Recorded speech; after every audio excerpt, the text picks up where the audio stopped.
speak in Uganda, I'm one of the certified DJs. What DJ namusomerera nina mune ebipapula. Bo abagamba nti tegula batulage ku bipapula byabwe.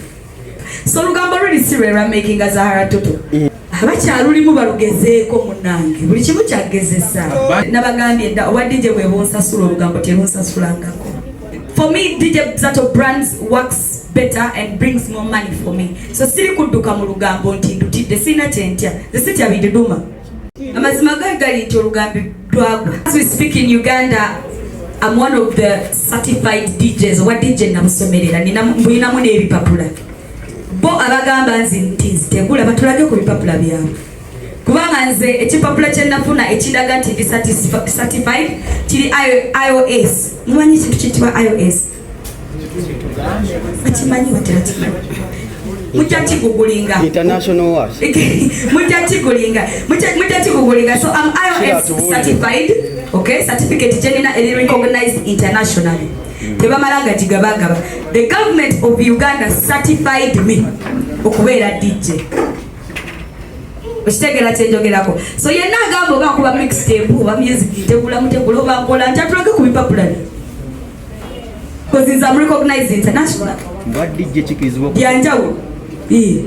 Gwendo owoyiza okuwongereddemu emyaka 10 nga nze nakagitandika naye nga nze bipapula mina gwe tobiyina. Byanjawo. Waya mlala ina ya kabuzo haba acha ina kati yao iradi wafe mpozi twagala okwongera okututangaza mu nsengo y'ogambye y'Olugambo bw'ogamba nti okyusiza career ate nga yakumakinga Olugambo tolufunyemu. Olugambo really serious making. I've been on TV since I was like 7 years of age. I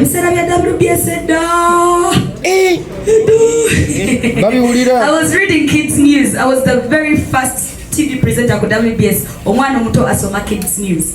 Nemba onenjoyininga ekisulo sajirwako nnyo wenda joyininga ekisulo nembayo nenjoyininga NTV ngolo WBS ekoze eki evuddewo nenjoyininga NTV nga yakatandika. I hosted T-Nation. So T-Nation nenjirwako nga ndi teenager nkola show ejo n'ebyaka. So Olugamba really serious making a Zahara Toto. Okitegeera. Naye lwakuba Uganda mwagala nnyo Olugambo, you gave it more attention. Much attention mungi nnyo kubanga Olugambo that was a show Olugambo yali first of its kind in the media world. Nadala wane wafe mu East Africa, actually East Africa yona. Not even Kenya, not even Tanzania had it. Not even Rwanda. So it attracted so much eyeballs, so much attention. So that's why mulowooza Olugambo lwe lwankola naye bambi nedda si lwe lwankola. Obudde buno tulabanga bangi baluddukamu. Abakyalimu bamagezi ki? Abakyalulimu balugezeeko munnange. Buli kimu kyagezesa. Bangi bakukoppa. Okukopa kibeerawo. It is okay to copy. Listen, we all learn something from our parents. Ever since you were born oyigira ku muzaddewo si kyo. Okopa tata kyakola n'okopa mama kyakola. So okukopa is inevitable, it is allowed. Okitegeera. Naye waliwo watuuka ng'owulira yo stuck. Olina okubeera nga ate awo ovaawo ko katono ne weeyongerako. So the problem is bakopa te ne babeera stuck. Singa bakopa wakiri ne bafunayo akalala ke beeyongerako akabafuula bo. Naye ng'okukopa me am okay with it. Well, Olugambo nga we mulutegeera. Zato I'm a very friendly person. Ebiseera ebisinga, let me say I grew up in the music industry or the entertainment industry. Ate abantu boyogerako ku Lugambo beba abantu bebo mikwano kyo beba bakukuza bebo bakojja bange batata bange basenga kyokka ate betudda wali ne tukola ki ne tukalakata. So ekintu ekyo kikosezaamu my friendship with the people that have raised me in the industry. But eventually I've tried to work it out with them. Nemba nyonyola nti guli mulimu naffe no byaffe. Do you understand? But still kirekawo ka gap ako nti oyo agenda kukalakata oyo no si mwangu oyo something like that. Kirekawo ka gap. It hurts the friendships we've made in the industry. Tugambe nti nno ekyokuba nga owesibe eno bwa DJ oba nti oli bwa DJ oli mukendeeza ku balabewo. Sirikendeza ku balabe bange. As the press conference started nabagambye dda owa DJ bwe bonsasula Olugambo terunsasulangako. Nabagambye olugambo terunsasulangako obwa DJ bwe bunsasula. So I'm focusing more on what is bringing money to the brand DJ Zato. Mutolo muleke mutolo n'olugambo alina engeri gy'alufunyemu. Mulimu abalufuna mubuuza abe wamma toli muddufunamu ne abe oluganye. But yeah, for me DJ Zato brands works better and brings more money for me. So siri kudduka mu lugambo nti ndutidde sina kyentya the city of Iduma. Okay, byagenja wulo ekibuuzo ekirala olina moments ezo z'osobola okugamba nti eri gye nali ku next media nafunamu challenge bweti ne bweti kasuubire n'ewano sigifunemu. So obuuze ekibuuzo kimu ku kimu ekisoose ekibuuzo ekisoose obudde bwe bumu bwogedde okubanga okoleramu n'eziri TVs endala ezirina olugambo tho kigambibwa nti eŋŋambo ezo zaagwa. Amazima gali nti olugambo lwagwa namwe mukimanyi simu abalukolako emu abakollectinga amawulire mwe babloga aba media personalities mugenda ne mugakollectinga ddo lwagwa ge mazima. I reached a point nendabanga seeyongerako olugambo lukoledde emyaka emeka 5 okuva ku Spark nenduyingiza kusanyuka newetegula mukitegera kyejogerako. You reach a point no feeling ng'omuntu nti tolina kyeweyongera oli awo ogenda kubeerawo okumala emyaka 10 ng'okola ekintu kyekimu really in this economy. Era nze kyabasaasidde nnyo but anyway olugambo ddwo nga ddwo lwagwa ge mazima nabo bakimanyi bakifiiringa. Ipsos yafulumya balabye gye luli sikyo balabye gye luli era kyesinga okulemberako Ipsos bakulaze nti it's entertainment sikyo babiwulira era bakimanyi. Ipsos wamate mwamulabe mwagala kwefuula ati temwamulabe mwabafulumiza results nemuzitulaga okitegeera. I came out topping as number 2 ku Ipsos best entertainment show host, not because olugambo but also because nina kano keneyongerako akobwa DJ mukitegera kyejogerako. Nalinga nkola show ya Star Times show ya lunch time request eyo nayo ekuwa attraction lwayo wogatako n'olugambo n'ogatako kino n'ogatako kiri. So olugambo ddwo nga ddwo natuka ekiseera nga lugudde nga terunyongerako. Yet DJ Zato needs to move on. DJ Zato needed a show erimu byonna. Mr. Audrey nimbye show egenda okunkuza both mentally both experience ku mulimu nawano amaja sikyo n'amaja. So yeah, tubadde twetaaga show egenda okuwanika DJ Zato byonna ng'ebincorporatinga nga mulimu olugambo mulimu music mulimu abayimbi mulimu entertainment itself. And that is the show you're seeing right now, vibe ku vibe.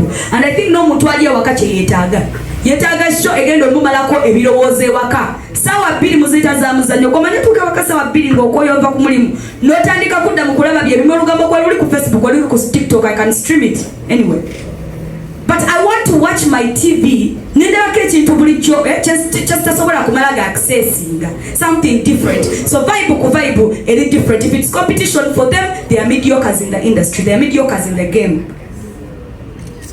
Okitegere babizanyiramu bakyabizanyiramu.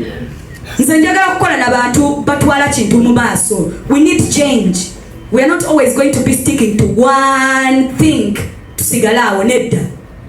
So baba akaliro bakafiringa sawa 2 mpaka ku 3 najukize Mr. Audrey kanga banti twanoonya prime content twafunye prime presenter owa content oyo. Essaawa 2 is prime viewing time. Fenga Makula Kika, we are not thinking of anybody else.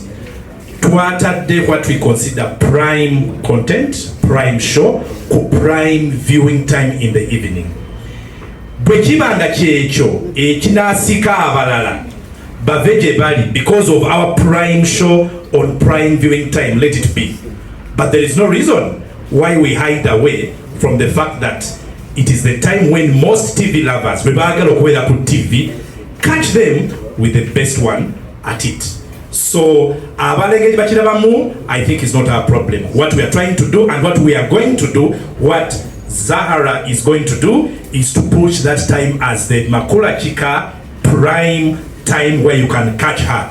Let it be prime, let it be the best show. But added to that, kantwala mukisa kuno babulira ku shows endala zetugenda okuba nazo mu nkyukakyuka zitukozeemu mu channel eno okusoboza Zahara Toto okuyingirawo ayongere amaanyi ku shedala zetulina 12 ne dakika 15 ku makula kika tubeera ne pokopoko oyo wetwogerera kati yesinza okusitula omukutu guno ennetutu mulungi nnyo abalabi bangi nnyo eba yakamala kubanga wetwogerera yekutta akati laba oyingizaawo DJ omukyalo ono nga mulabye kitegeeza teri agenda kuva ku mukutu guno asigalako ate okwata akati paka ssaawa 3 ng'okyali ne Zahara Toto abaavaako tuyingira mu customer care tuva mu pokopoko tusookera mu customer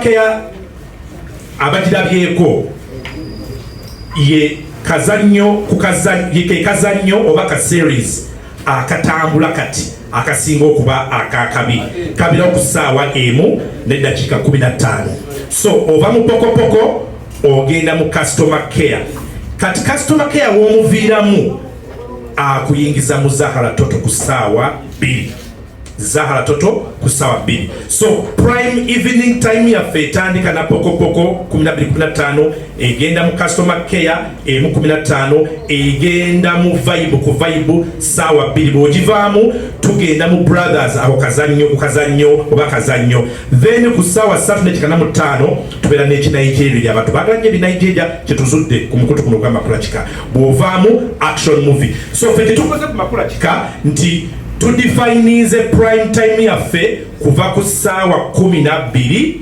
paka ssaawa 5 senga tusobola okufuna abalabi ba TV bonna mu ssaawa ezo bali ku makula kika ffe tuba tumaze yeyo program empya ku kika ono mukyala azze okujongeramu vibe ku vibe naye ndowooza gye tunamalira mujja kukkiriza nti omukutu tugukoze nga gwakwata buli muntu to hear from me naye nga amazima gali nti before or ebiseera bisinga Zahara Toto akwatagana ne companies okukola freelance shows tuziyita kicuba bwe tukiyita sikyo tukiyita kicuba sometimes MTN ejja kuŋŋamba jangu tukole momonyabo ngende mukole naye tekitegeeza nti ku TV gye mbadde nkolera mbadde nobyeyo oba nkuddeyo so sometimes yampitako lumu neŋŋamba jangu tukole hello Mr. Right nekyo nakyo kyali kicuba so tekyategeeza nti nvuddeyo but this time around when the year was beginning nasalawo sigenda kuddamu kubeera nga nkolera ku mixed media era nabo babadde nga bakimanyi okuva omwaka gwatandika babadde bakimanyi nti very soon nja kubeera nga mbalekulira era after that nakwatagana ne MAKULA abambogera amanya kansirike mujja kubaloga katusirike acho katusirikire so ng'omwaka gutandika nakwatagana ne MAKULA ne tusobola okubeera nga tufumba ekintu kino kye mulaba tekyakabeerawo jjo juzi tebakaŋŋamba nti jangu okole nedda it's been a process it's been long term coming tubadde tukigobako okuva omwaka we gwatandika so yesaawa eno eri bali babadde bakimanyi ng'omwaka gutandika nabagamba sigenda kuddamu kukolerayo mukitegeera so tebabaawo akubuzaabuza ebyo byemulaba ku TikTok byemulaba ku Facebook byemulaba ba blog abagezaako okwegeziwaza byebegeziwaza tebiriiyo mukitegeera next media ebadde ekimanyi sigenda kuddamu bakolera ng'omwaka gutandika wavaayo mbuto navaayo dda nga nabo bakimanyi babiwulira simanyi oba babiwulira naye nga natula n'ekyala waabwe n'omukulu owasanyuka TV nemba nnyonnyola nti ze sigenda kuddamu bakolera bwotyo n'obasiibuka nembasiibuka ndowooza kati babiwulidde alina ekibuuzo ekirala banna sanchezo buuza ogiraba ng'olugambo olufunamu nnyo ssente webale nnyo webalire ddala oluseke lungi ate nze sisobola kuddawo okusabiriza so I realized my DJ career actually pays me more and I'm a money oriented person, I'm a business oriented person, so where the money is where I go, so I focus more on pushing DJs out of brand kubanga yendetera sente yenkolera sente than okukola olugambo mkitegedde nkuzeemu mulala kwanza ekibuzo ekyokuyiki twakulabanga oposting ebifaananyi nga otandise ku kabeeye ebyennyonyi era ne tulowooza nti kati ate ogenda kufuuka hostess nawe twali tulowooza wabisuddewo nedda saabisuddewo. You know it's all a process. Ebintu tubikwata mpola mpola. My cabin crew course nina ekibuuzo kimu kye nina okutuula ekiri final nina okituula guno omwaka, and of course nagigattako eyo course ya cabin crew, nagigattako course ya flight dispatch and operations, flight operations. Alright, byonna mbisomera ku Uganda Aviation Academy. Naye nga bw'omanyi okusoma kutwala ki? Kutwala obudde. So ebibuuzo byange byonna bwe mba mbikoze both ebya flight dispatch and operations gattako n'ebya cabin crew, kyekimu kyensigazaayo kyokka. By next year nja kubeera graduating. Thank you. Anyone else with a question?